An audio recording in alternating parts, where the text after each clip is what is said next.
शिक्षा क्षेत्र में एक अग्रणी स्वेच्छासेवी संगठन प्रथम ओडिशा तरफ नयगढ़ जिला अंतर्गत रणपुर ब्लॉक रो 4टी ग्राम यथाक्रमे कोटगड़, मझियाखंड, राजजंकिया, सान चाकुंडा झर ठारे महासमारोह सह शिशु दिवस पालित हो जाइछि।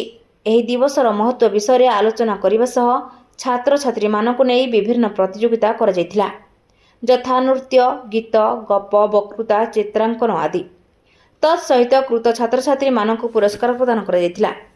एही कार्यक्रम रे विद्यालयर सीआरसीसी प्रधान शिक्षक, शिक्षयित्री, सरपंच, वार्ड मेंबर, अंगनवाड़ी दीदी, अभिभावक, ग्रामवासी और स्वेच्छासेवी माने जोग देथिले।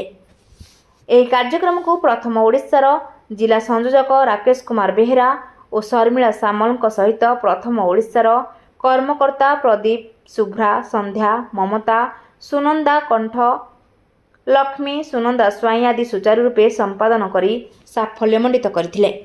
रणपुर भास्कर माझी रिपोर्ट, ज्योतिप्रभा न्यूज।